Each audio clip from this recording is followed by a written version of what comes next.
बिस्मिल्लाहिर्रहमानिर्रहीम। Welcome to learners academy. मेरा नाम हुमा खान है और मैं क्लिनिकल साइकोलॉजिस्ट हूँ। हमारा सब्जेक्ट है कंज्यूमर साइकोलॉजी और लेसन नंबर है 10। आज हम क्वालिटेटिव रिसर्च डिज़ाइन के बारे में कुछ देखेंगे और डाटा कलेक्शन मेथड्स को देखेंगे। क्वालिटेटिव रिसर्च, अगर क्वालिटेटिव रिसर्च की डेफिनेशन देखी जाए तो qualitative research is defined as a market research method that focuses on obtaining data through open-ended and conventional communication. This method is not only involved about what people think, but also it handles why people think. कि लोग क्या सोचते हैं ये भी इसे research करते हैं और क्यों सोचते हैं ये भी इन्हीं का मकसद होता है क्वालिटेटिव रिसर्च का। Qualitative research common pattern of operative values हैं, meanings of and behaviour across consumption situation होती है। इसमें स्मॉल सा सैंपल लिया जाता है, 30 to 35 मिनिमम लोग होते हैं, 40-50 भी हो सकते हैं पैटर्न में सैंपल में। तो स्मॉल साइज़ का सैंपल होता है और इनकी ये जो सैंपल होता है इसकी कैरेक्टरिस्टिक्स को यूनिक और नॉन प्रिडिक्टेबल लिया जाता है कि इनकी जो कैरेक्टरिस्टिक्स हैं या जो भी हम रिसर्च का टॉपिक है वो यूनिक है और नॉन प्रिडिक्टेबल है। इसमें ज़्यादा फोकस जो है, ज़्यादा कंसिडरेशन जो है वो इस बात पे रखी जाती है कि पर्पस ऑफ स्टडी क्लियर होना चाहिए, type of data needed clear होना चाहिए कि हमें जो डाटा चाहिए वो किस तरह का है। क्योंकि जब एक टॉपिक पे रिसर्च शुरू करती है तो उस पर की जाती है तो उस पर बहुत सी तरह का मटेरियल ऐड होना शुरू हो जाता है जो रेलिवेंट लग रहा होता है और इररेलेवेंट होता है, और जिससे रिसर्च बहुत बड़ी तो हो जाती है लेकिन उसे जो स्पेसिफ़िक फाइंडिंग्स होती हैं वो नहीं आती हैं ना। तो इस चीज़ का ख्याल रखा जाता है। ओपन एंडेड क्वेश्चंस होते हैं और जो रिस्पोंडेंट्स हैं उनकी थॉट्स और बिलीव्स को डिस्कस किया जाता है। सिगमंड फ्रॉइड है एक जिसे फादर ऑफ साइकोलॉजी भी कहा जाता है, तो इसने एक साइको एनालिसिस की थ्योरी दी थी। तो ये इसकी साइको एनालिसिस की बेस पे होता है क्वालिटेटिव रिसर्च। साइको एनालिसिस एक थ्योरी ऑफ पर्सनैलिटी है जिनका कहना ये होता है कि जो इंसान है कुछ भी रिएक्ट करता है, कुछ भी सोचता है, पसंद करता है, नापसंद करता है, तो वो अनकॉन्शियस बेसिस पे करता है, कॉन्शियस बेसिस पे नहीं करता। ठीक है, उसे नहीं पता होता कि वो किसी चीज़ को क्यों पसंद कर रहा है, क्यों डिसलाइक कर रहा है, या वो किस तरह से ख़ास सिचुएशन में क्या रिएक्ट करता है। तो ये सब साइको एनालिसिस वाले कहते हैं कि ये अनकॉन्शियसली करता है, उसे खुद को पता नहीं होता। डाटा कलेक्शन टेक्निक्स में क्वालिटेटिव स्टडीज़ में 5 तरह की टेक्निक्स हैं, जिसमें से नंबर 1 है डेप्थ इंटरव्यू, नंबर 2 है फोकस ग्रुप, नंबर 3 है डिस्कशन गाइड्स, नंबर 4 है प्रोजेक्टिव टेक्निक्स और नंबर 5 है metaphor analysis.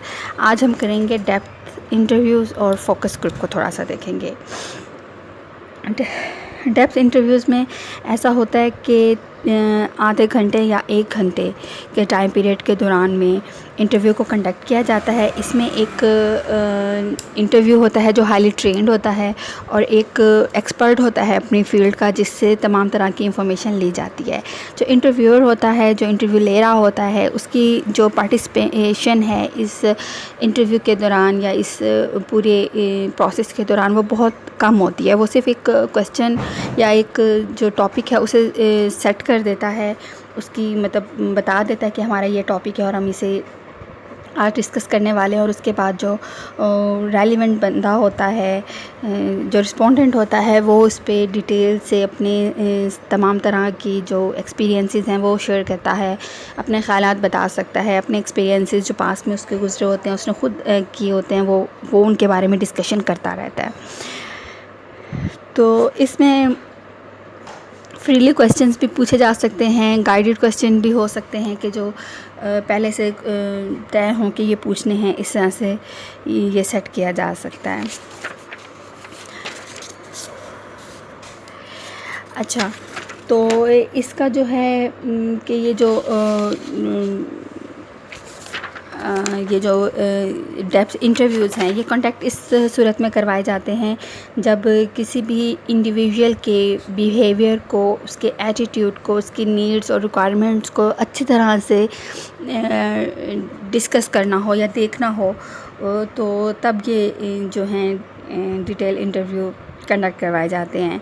Highly confidential nature का कोई टॉपिक हो तब इस तरह के इंटरव्यूज़ को कंडक्ट करवाया जाता है। इमोशनली चार्ज और एम्बैरेसिंग नेचर के अगर क्वेश्चंस हों, लाइक वेट लॉस हो गए या इस तरह से कुछ भी पर्सनल इश्यूज़ हो सकते हैं, अगर इन्हें डिटेल में डिस्कस करना हो तब डिटेल इंटरव्यू कंडक्ट करवाए जाते हैं। सर्टेन स्ट्रॉन्ग सोशल नॉर्म्स हों तो तब इस तरह से इंटरव्यूज़ कंडक्ट करवाए जाते हैं। जब understanding of a complicated behaviour decision making pattern हो, फैमिली प्लानिंग टाइप, तो तब ये वाले जो है इंटरव्यूज़ कंडक्ट करवाए जाते हैं। इंटरव्यूज़ विद प्रोफेशनल पीपल, जब प्रोफेशनल पीपल की लाइफ हिस्ट्री देखनी हो या उनसे कुछ उनके एक्सपीरियंस से सीखना हो तो तब इस तरह के जो हैं इंटरव्यूज़ कंडक्ट करवाए जाते हैं।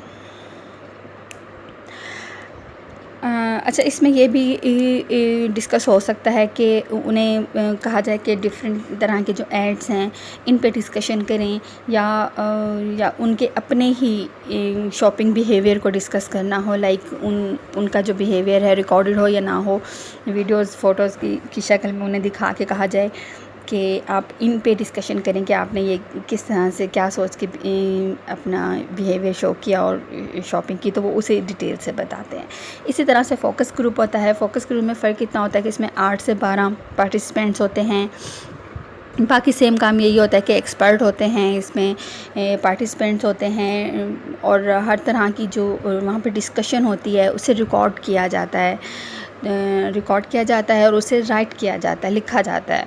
तो बाद में फिर उन्हें सुना जाता है और उन पे तमाम जो वो ग्रुप मेंबर्स होते हैं वो बैठ के उस पर अपनी डिस्कशन करते हैं कि क्या बातें हुई थी, क्या इंटरव्यू ने कहा, रिस्पोंडेंट ने कहा और किस तरह से इंटरव्यू कंडक्ट हुआ। इसमें भी इतने जो क्वेश्चन आंसर्स होते हैं वो सेट किए जाते हैं कि ये क्वेश्चन पूछे जाएंगे और ये ओपन एंडेड क्वेश्चन भी हो सकते हैं कि फ्री एंडेड क्वेश्चन भी हो सकते हैं। और इसमें मोस्टली ओपन एंडेड क्वेश्चन ही होते हैं कि जिसमें आप रिस्पोंडेंट को उसके मुताबिक बोलने देते हैं। यस और नो में क्वेश्चन नहीं आंसर नहीं लेते, बल्कि उन्हें उनकी फ्री विल के साथ बोलने देते हैं कि वो जो जितना मर्ज़ी इस पे बोलें। तो आज के लिए इतना ही। अल्लाह हाफ़िज़।